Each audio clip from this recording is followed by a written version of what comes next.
se poznali přes Instagram, který jsem nějak v té době si zrovna založila. No a vlastně vyplynulo z toho, že jsme se začali scházet na takové čtení Bible. Třeba jako tady v kavárně Kába. To je takový náš oblíbený spot. A po asi 2-3 setkáních Dominik navrhl, že bychom se mohli potkat i mimo. A dopadlo to tak, že jsme spolu jeli na jih Prahy a byl z toho takový dobrodružný večerní výlet, který jsem absolutně nečekala. Pořád jsem doufala, že tam bude ta kavárna. Bylo to v únoru, večer, byla zima a najednou, když mě Dominik odvezl někam na jih Prahy a lesem jsme se prodrali kousek na takový kopec, kde byl výhled na celou Prahu a roztáhl tam karimatku a řekl, tak jsme tady. Tak jsem byla opravdu v šoku. Ale to nebylo všechno, on ještě začal vařit. Vytáhl hořák, hrnec a uvařil mi těstoviny. Když se na tady ty dvě situace podíváme z mýho úhlu pohledu, mně se Miri líbila už od prvního setkání. A vlastně mě docela zajímalo, jestli se spolu dokážeme bavit i mimo čtení Bible. Proto jsem jí navrhl, aby jsme se potkali. A jelikož jsem to chtěl udělat jako fakt speciální, tak jsem se na to i připravil. Podíval jsem se na její Instagram, kde má takovou přezdívku jako partizánka Miri.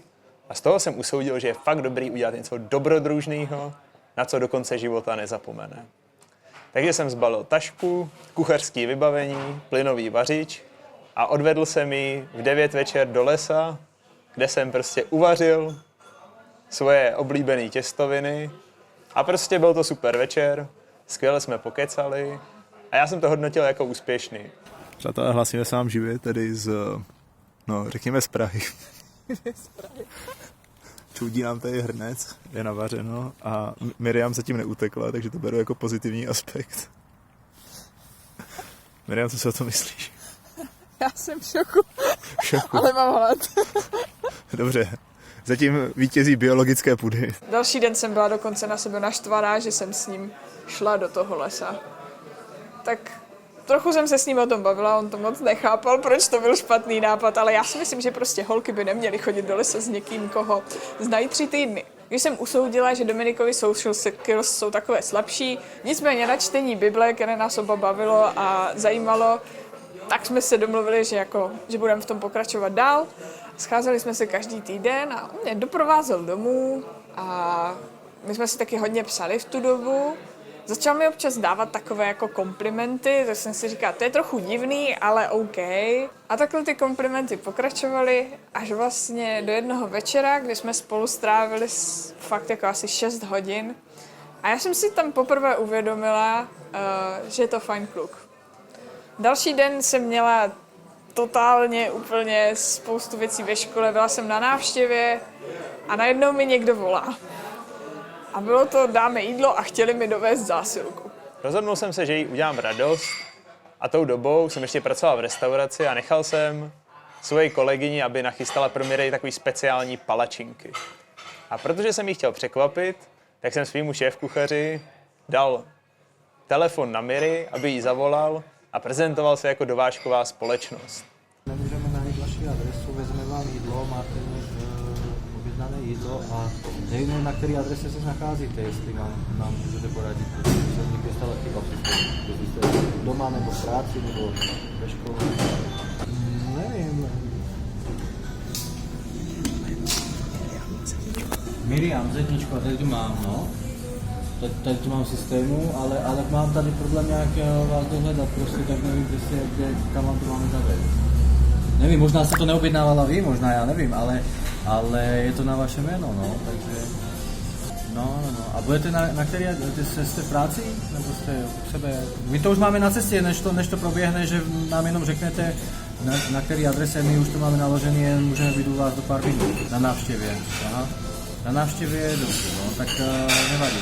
Tak zavolám vám za 5 minut a dořešíme to, protože je to škoda toho jídla.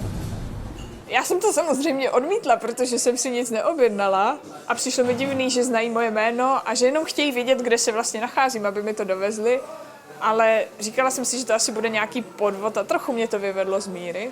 Jelikož tady ta ambice selhala, tak jsem usoudil, že jí budu muset palačinky dovízt večer. Tak jsem nasednul, 45 minut jsem jel do jejího ubytování, kde jsem vlastně očekával, že jí udělám radost a že za to bude mega vděčná.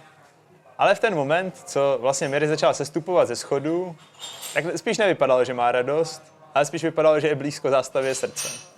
Už jsem jenom volala s kamarádama a najednou někdo zvoní a moje spolubydlící říká, je to zásilka pro Miriam Zedníčkovou. A já si říkám, ale já žádnou nečekám. A ona říká, jo, v 9 už PPL nejezdí. A já si říkám, no tak mě asi někdo sleduje. Takže jsem z toho byla hodně vyděšená, ale rozhodla jsem se, že teda půjdu dolů a že teda někdo, kdo chtěl vědět asi ten den, kde jsem byla a vystupoval mě až domů, tak že mě nebude chtít unést. Když jsem došla dolů, úplně vyklepaná, tak jsem zjistila, že tam stojí ten kluk, se kterým jsem ten minulý večer strávila 6 hodin a říkala jsem si, co tady dělá. A on mi říká, já jsem ti dovezl palačinky. Tak mi tak jako slušně poděkovala, dveře se zavřely a já jsem zase nastoupil do tramvaje a ptal jsem se sám sebe, proč se vlastně vůbec snažím. Dělal jsem jí palačinky a ona z nich ani nemá radost. A proto jsem usoudil, že dveře pro jakýkoliv potenciální vztah jsou v tomhle směru zavřeny. Tak jsem z toho byla úplně mimo, ale rozhodla jsem se, že si to musíme vyříkat, protože mě došlo, že mám vůči němu nějaké pocity, které jsem nevěděla, nebo možná potlačovala a že to musíme probrat.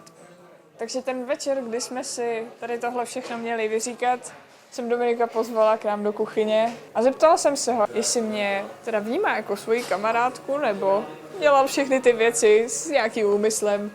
On mi řekl, že ne a že mě vnímá jako kamarádku a tím to skončilo. Tak pro mě to byla jasná situace, protože Mary očividně odmítla palačinky a nemá zájem o žádný vztah se mnou. A nechtěl jsem úplně nutit do vztahu někoho, kdo nemá zájem, proto jsem tyhle dveře v tomhle ohledu uzavřel. A začalo takový období, kdy jsme se pořád potkávali na čtení Bible, ale pro mě osobně jsem jako nějakým způsobem chtěl, aby se to posunulo dál. Já jsem byla hrozně smutná. Celé to léto a vlastně i potom podzimě to vedlo k tomu, že jsem se ptala Boha, co to má znamenat a co mám teda teď jako dělat. A měla jsem pocit, že tu odpověď, co mám dělat, jsem dostala někdy v září, kdy jsem dostala úplně z čista jasná nabídku učit West Coast swingové kurzy. Bylo to úplně náhodou. Mi jednou napsal Jirka, že má sál, že má lidi a že jenom hledá někoho, kdo by s ním začal učit lekce West Coast swingu. A já jsem to vůbec nechápala a říkala jsem si, jo, to je úplně jako splněný sen, jdu do toho. A taky jsem si říkala, že konečně po té době, co jsem se trápila, budu mít něco v životě, na co se budu tak moc znovu zaměřit a že se třeba s Dominikem nebudeme vídat tak často. Ale na tu první lekci, která byla zadarmo, tak jsem vlastně pozvala jednu kamarádku, Rony, tady zdravím, a Dominika a říkala jsem si, jo, oni určitě nepřijdou na tu první lekci a Dominik napsal, že přijde, tak jsem si říkal, OK, tak přijde, ale určitě ho to nebude bavit, on jako je na to vaření a tak.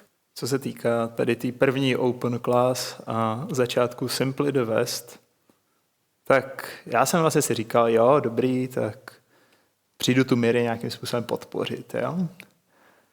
Bohužel se to sešlo, že ten den jsem dělal catering pro jednoho Octagon zápasníka a jak se to protáhlo, takže jsem přišel asi o 15-20 minut později. A nevím, jaká byla vaše zkušenost s tanečníma, ale pro mě to moc pozitivní zážitek nebyl. A najednou jsem po 5-6 letech, když jsem dokončil taneční, byl vržen do místnosti, kde byly prostě holky, co několikrát týdně chodí na salsu, bachátu, lindy hop. A byť se jako nesnažili být nějak zlý nebo nepříjemný, tak podle toho výrazu člověk mohl poznat, že s tím, co tam předvádím, nejsou úplně spokojený.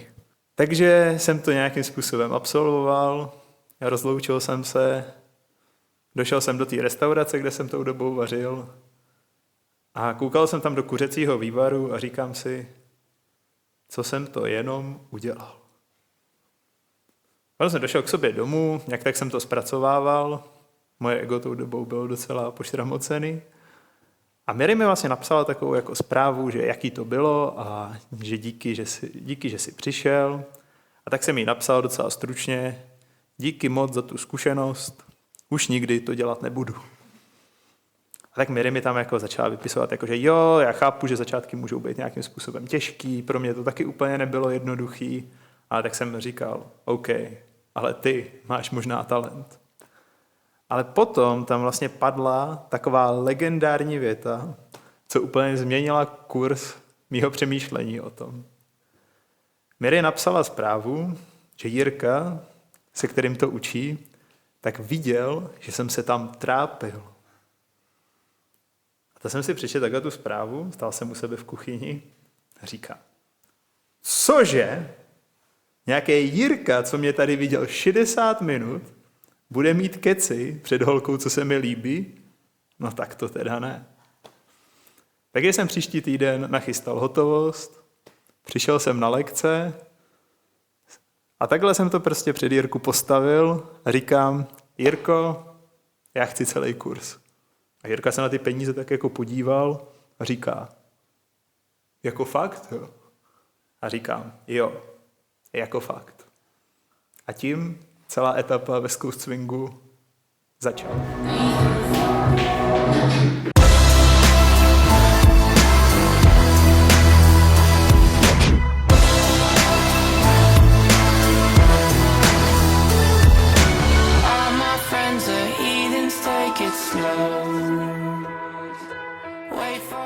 Takže Dominik teda začal chodit na kurz, do toho jsme se vydali ještě na čtení Bible, pak ještě na tančírně, takže jsme se vydali vlastně ještě víc než předtím, což bylo těžké. Nicméně tohle období přineslo i pozitivní věci. Tada! Aleš!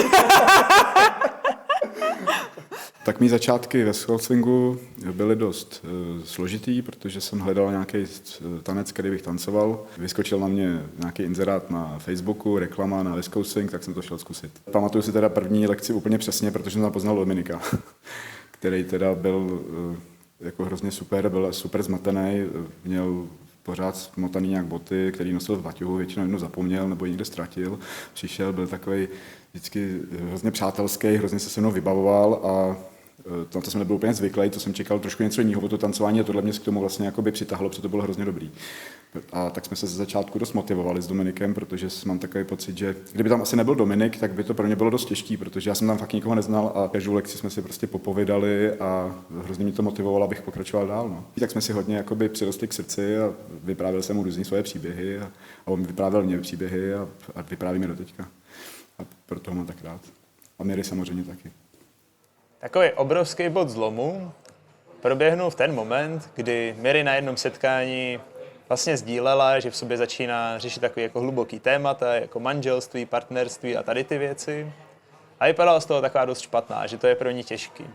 A právě to, že se Miri tady tím způsobem sdílela, mě vedlo k takovému bodu, že jsem se zavřel u sebe v pokoji a poprvé jsem vlastně v tom takhle pustil kontrolu. Podíval jsem se takhle do stropu a říkám, Ježíši, ty víš nejlíp, kdo je nejlepší pro mě a víš nejlíp, kdo je nejlepší pro Miri. Proto jí dej nějakého dobrýho manžela, i když to nebudu já. Ale dávám ti v tom tu kontrolu. A takhle jsem to pustil. A najednou se asi týden potom začaly dít takové věci, jako že jsem šel z tančírny, najednou se vedle mě objevila Miri a říká, že se mnou půjde kus cesty. To mi přišlo trošku zvláštní, ale OK. Potom jsem onemocněl a Miri mi napsala, že mi přijde uvařit a ještě mi přijde nakoupit. Pořád mi to přišlo divný, ale pořád OK. Někdy během února jsem ale poprvé asi v životě byla schopná přijmout sama sebe s těma pocitama, který jsem vůči Dominikovi měla a se kterýma jsem se prala. A i jako Pán Bůh mě tak v tom utvrdil, že mu klidně můžu dát najevo, že ho mám ráda. To jsem možná takhle nikdy neřekla, ale je to pravda. A projevovalo se to úplně obyčejnýma věcma, jsem mu třeba nabídla, že mu nakoupím nebo uvařím, když je nemocný, nebo ho doprovodím. A jednou dokonce jsme si psali a měli jsme konverzaci, která se vyvíjela k tomu, že jsem mu dala nějaké komplimenty, což jsem nikdy předtím neudělala. Ale ještě jsem to s ním chtěla probrat osobně a trochu mu nastavit možná nějaké hranice toho našeho přátelství. Trochu mu vyčistit žaludek, že teda pokud chce být kamarád, aby to tam zůstalo. Dostal jsem od Miry na Messengeru takovou zprávu, ze který vyplývalo, že bych možná nějakou šanci ten vztah budovat úplně na novém levelu měl. Ale tak emočně mě to odrovnalo, že jsem usnul a byl jsem z toho úplně mimo. Ráno jsem se probudil, podívám se do telefonu a fakt jsem zjistil, že mi Miri tu zprávu skutečně napsala a nebyl to jenom nějaký sen v mojí hlavě. Proto jsem šel za svým spolužákem Vojtou, který mi dneska jde za svědka, a pozval jsem ho, aby jsme si šli spolu dát zmrzlinu a celou tu situaci zanalyzovat, jestli skutečně mám u Miry šanci. Tak jsem mu popsal celý příběh, ukázal jsem mu tu zprávu a ptám se ho: Vojto, mám šanci nebo mám jenom nějakou iluzi? A jelikož mi Vojta řekl, že šanci mám, tak jsme si s Miry domluvili meeting v Grébovce. A já jsem věděl, že jestli tu šanci nezahraju teď, tak už ji nezahraju nikdy. Tady v Grébovce je to místo, kde jsem chtěla Dominikovi hodně vyčistit žaludek. A že mu řeknu, že teda takhle už to dál nejde, protože to bylo těžký. A byla jsem ready mu teda říct, ať přestane určité věci dělat. A tak jsem si tady sedla na tu lavičku a čekala jsem. Hele, já jsem sem do té Grébovky prostě šel, že tady to je ten den, kdy musím zahrát svoje ESO a prostě tam ten návrh, ten vztah nějakým způsobem posunout dál, tak to tam musím zahrát, protože jindy už ta šance nebude. A právě jsem si myslel, že mám dost dobrou šanci. No, takže ten rozhovor začal tak. Dominik mi přinesl horkou čokoládu nebo něco takového. A tak jsme se bavili, jak se máme. Já jsem se do toho moc neměl, jo, tak jako ta ambice tam byla, ale v podstatě to téma načít bylo takový těžký. A Miri se toho jako úplně nebála a řízla do toho, jo. No tak on začal s nějakým biblickým kvízem a já jsem si říkala, tady se musíme dostat k těm věcem, které chceme dneska řešit. Tak jsem začala říkat, že teda některé věci, které dělá, můžou být náročné z hlediska pocitu pro mě a že je ve mně může vyvolat. No a když jsem mu všechny ty věci vysvětlovala, jako z holčičího pohledu, tak on se tvářil, že to vůbec nechápe a říkal, jo, já se takhle chovám ke všem holkám, to je úplně normální a já jsem si říkala, jo, tak on je ten sociálně slabší, on ty skills prostě nemá, asi to nepochopí, budu muset být ta starší sestra, která mu s tím jako pomůže. No takže dneska to asi nepochopí a nevadí. Budu s ním trpělivá, no. No, tak já jsem v té hlavě jako přemýšlel právě, že dneska jsem chtěl zahrát to svoje ESO a že mám prostě šanci ho úspěšně zahrát. A během toho, co jsem dostal tady to čištění žaludku, tak jsem jako pojal myšlenku, že to možná jako není úplně dobrý nápad, jo. Tak jsem vlastně přišel s takovou myšlenkou, že to přesunu diplomaticky jinam a že se půjdeme projít. Přátelé, a přímo v tomto bodě nastalo období ticha. A to bylo nejdelší období ticha, co jsem v životě zažil. A úplně jsem přemýšlel jako, no kámo, tak jsem tady dal tady tu nabídku a ona teď přemýšlí, jak mě odmítne, jo? Já jsem nevěděla, co mám říct. Tak jsme tady tak šli a přišlo mi to nekonečný. Takže můj mozek začal vymýšlet spoustu jiných věcí, které by to mohly být. A určitě se neptal na chození. Protože ty se ptal, jestli to posuneme dál, že jo? No to jsem řekl, no. No a někde zhruba tady jsem se musela zeptat, co to znamená to posunout dál. A já jsem úplně jako neměl dostatek odvahy přímo to poslat tady na to, že spolu budeme chodit. Takže jsem začal tak jako docela ze široka chodit kolem horké kaše a vysvětlovat, jak vlastně teda vztahy fungujou. A Asi po té minutě nějak tak jsme se dostali tady k té jako větě, že jsem řekl, že bychom se spolu mohli bavit o tom, že spolu budeme chodit. A nastalo další období ticha. Pokud jsem předtím přemýšlel, že možná Miri úplně jako nezvažuje, že by mě odmítla a že ta nabídka toho chození tam předtím nebyla úplně zřejmá, tak teď už jsem si byl jistý, že nad tím, jak mě odmítne, uvažuje a nevěděl jsem vůbec, co si mám myslet. Ale kráčeli jsme dál.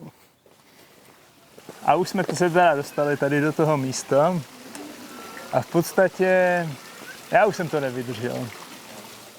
Pořád panovalo ticho a tak říkám, hele, jestli ti to dává smysl, to tě takhle posunout dál a začít spolu chodit, tak já budu rád. Jestli ti to smysl nedává, tak je to taky v pohodě, ale chci vědět, na čem jsme. No a já jsem tu odpověď měla připravenou, protože tuhle scénu už jsem prošla asi několikrát v hlavě, ale asi po těch 10 minutách se mi to konečně srovnalo a věděla jsem přesně, co mu řeknu. Takže jsem řekla, že s nikým mi to moc nikdy nedávalo smysl, ale s Dominikem by to smysl dávalo. A řekla jsem, že je dobrý kluk. A bylo další ticho. Protože teď jsem byl v šoku já. Já jsem to teda za začátku nějak nepozoroval, tak jsem byl docela dost překvapený potom, když jste to řekli, stejně jako všichni, ale zase od vás bylo jako hrozně hezký, že jste to prostě řekli poměrně v začátku a řekli jste to všem. Jsem byl teda překvapený hodně, protože pro mě to znamenalo, že mi končí éra s Dominikem. Že mi prostě začíná éra s Dominikem a s Miri. To jsem musel prostě říct.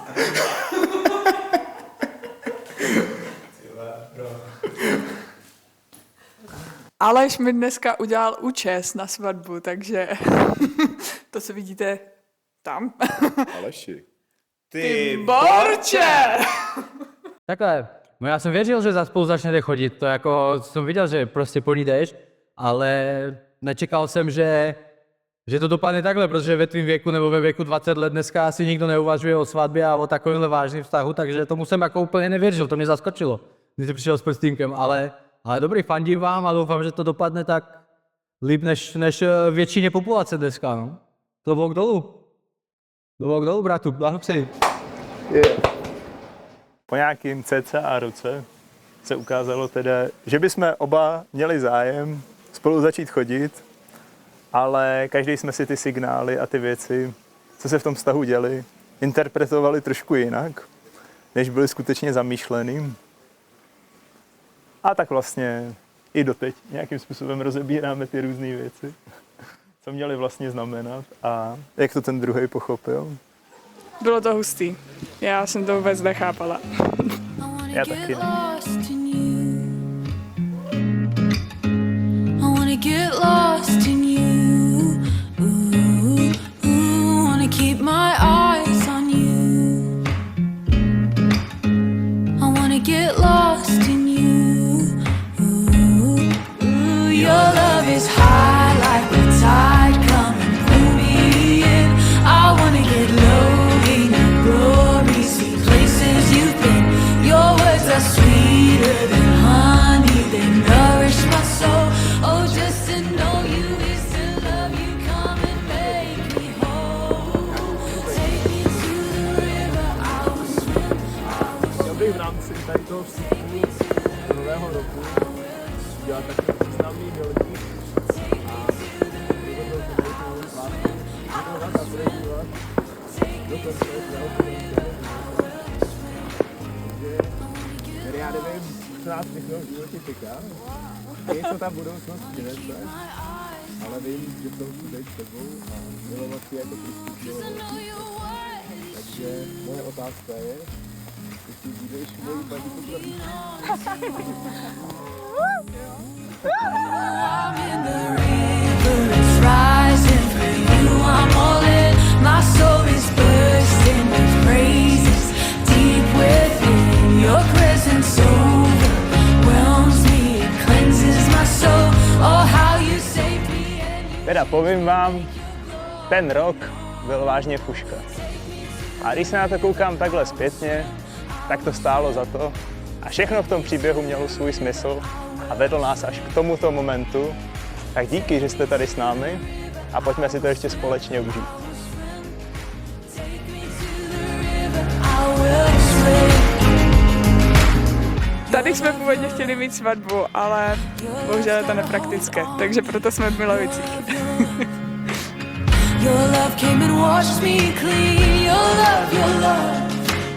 Your love now is all I see. Your love, your love.